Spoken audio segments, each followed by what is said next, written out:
زمانے کے حالات فکری طبیعت عوام پر بڑھتے مظالم اور مظالم کو بڑی خوش اسلوبی سے بیان کیا، جہاں انہوں نے اردو کی روایتی شاعری سے تعلق بنائے رکھا اور عصری تقاضوں کو نظر انداز نہیں کیا۔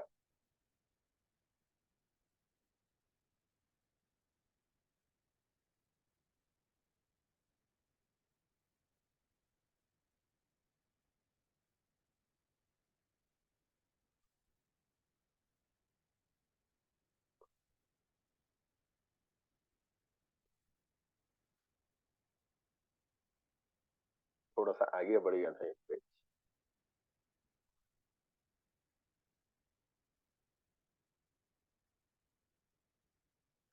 وہیں رومانیت بھی ان کی شاعری کا حصہ رہی، اور آج بھی فیض کی شاعری اپنے مخصوص لب و لہجے کی بدولت لوگوں کے دلوں میں زندہ ہے اور آنے والے زمانوں میں بھی اسی طرح زندہ رہے گی۔ اس کے بعد اور ایک سوال ہے، فیض نے اپنی نظم فیض نے نظم پہلی سی محبت میں زندگی کے کن مسائل کا ذکر کیا ہے؟ جواب، فیض نے نظم پہلی سی محبت میں زندگی کے حقائق سے پردہ اٹھاتے ہوئے کہا کہ انسانی زندگی کی تاریخ شاہد ہے کہ ہر زمانے میں کمزور انسانوں پر بے دردی سے ظلم ہوا ہے۔ کچھ لوگ دولت کے سہارے قیمتی لباس زیب تن کیے حسین نظر آتے ہیں اور طاقت و اقتدار کے بل بوتے پر کمزوروں پر حکومت کرتے ہیں، لیکن ان کے ظلم سے عام انسانیت متاثر ہے۔ مظالم کا شکار انسان خاک و خون میں ڈوبے ہوئے ہیں، لوگ بیمار ہیں، ان کے زخم ناسور بن گئے ہیں، جن سے خوب جن سے پیپ نکلتا ہے۔ کبھی کبھی ان مظلوم انسانوں پر نظر پڑ جاتی ہے تو اندازہ ہوتا ہے کہ دولت اور حسن سے بھری اس دنیا میں یہ مظلوم انسان بھی ہے، اور ان کے ظلم سے متاثرہ چہرے بھی انسانیت کا حقیقی چہرہ دکھاتے ہیں کہ دیکھو، ان مظلوموں کو بھی ان کا بھی ایک حسن ہے، ان کا غم کیا ہے اور اس غم کا علاج کیا ہے۔ اس طرح فیض نے نظم میں دنیا کے غم زدہ لوگوں کا عکس پیش کیا ہے۔ اس کے بعد تیسرا سوال ہے، فیض احمد فیض کی تعلیمی قابلیت کے بارے میں آپ کیا جانتے ہیں، لکھیے۔ جواب، فیض احمد فیض اردو کے نامور شاعر گزرے ہیں۔ 13 فروری 1911 کو پاکستان کے موجودہ شہر سیالکوٹ میں پیدا ہوئے۔ ان کی ابتدائی تعلیم مشرقی انداز میں ہوئی۔ فیض نے 4 برس کی عمر میں قرآن شریف حفظ کرنا شروع کیا۔ انہوں نے مولوی ابراہیم سیالکوٹی کے مکتب میں عربی اور فارسی کی تعلیم حاصل کی۔ اسکاچ مشین میٹرک اسکول سے میٹرک درجے اول میں کامیاب کیا۔ اعلیٰ تعلیم حاصل کی اور انگریزی و عربی سے ایم اے کیا۔ انگریزی کے استاد رہے۔ دوسری جنگ عظیم کے دوران فوج میں بھرتی ہوئے اور لیفٹیننٹ کا رتبہ حاصل کیا۔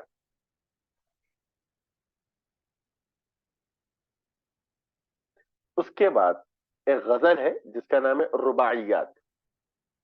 سوال، امجد حیدرآبادی کی تیسری رباعی کا مرکزی خیال بیان کیجیے۔ جواب، امجد حیدرآبادی نے نصابی کتاب میں شامل تیسری رباعی میں انسانوں کو ترقی کے اعلیٰ مدارج طے کرنے کی ترغیب دی اور حوصلہ دلاتے ہوئے کہا کہ کامیابی ایک لمحے میں حاصل نہیں ہوتی، انسان کو اپنی منزل طے کرنے کے بعد اسے حاصل کرنے کے لیے مسلسل محنت کرنا پڑتا ہے۔ روزانہ کی بنیاد پر انسان کام کرے اور چھوٹے چھوٹے مقاصد کی تکمیل کے ساتھ بڑے مقاصد کو حاصل کرے۔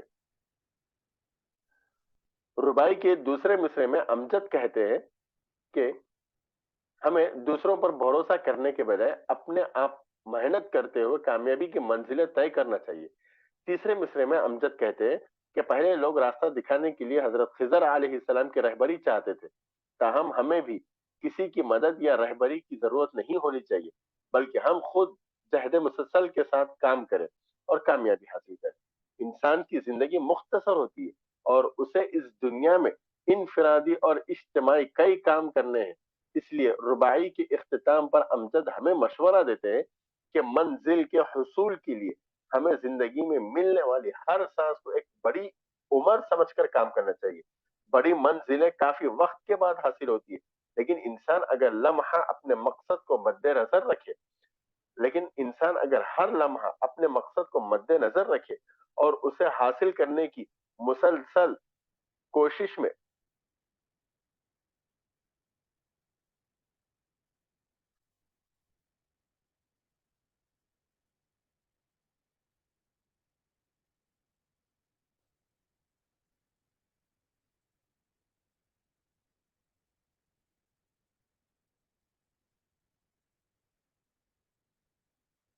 مسلسل یکسوئی سے کام کرتا ہے تو اسے ضرور کامیابی حاصل ہوگی۔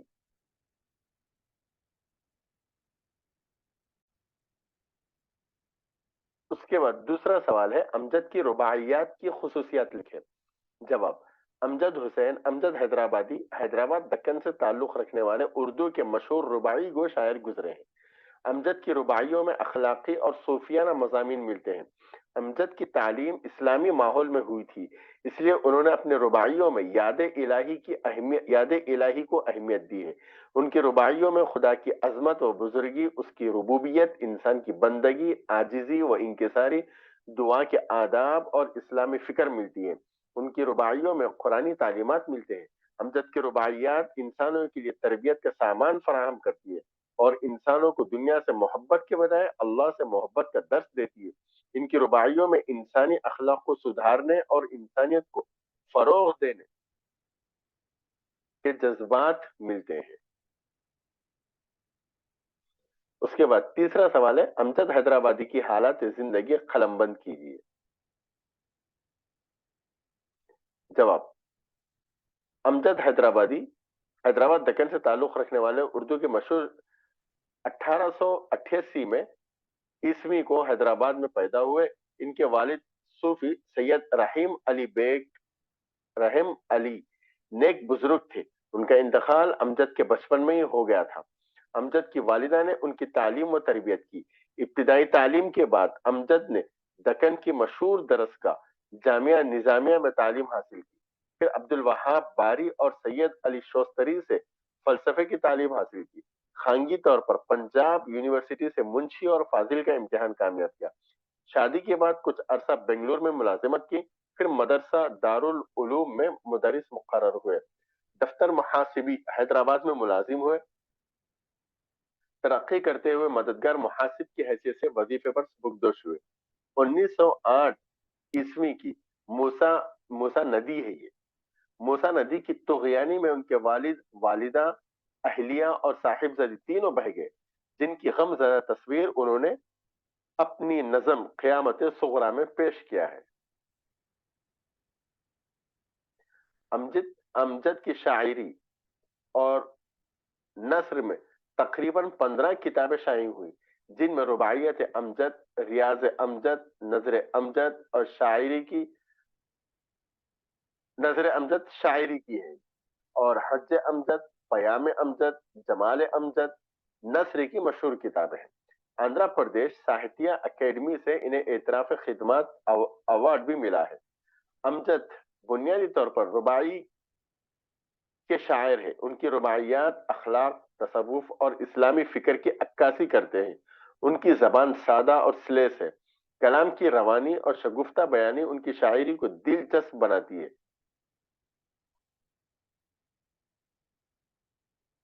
21 مارچ 1961 کو ان کا انتقال ہوا اور ان کی آخری آرامگاہ درگاہ حضرت شاہ خاموش رحمۃ اللہ علیہ میں ہے۔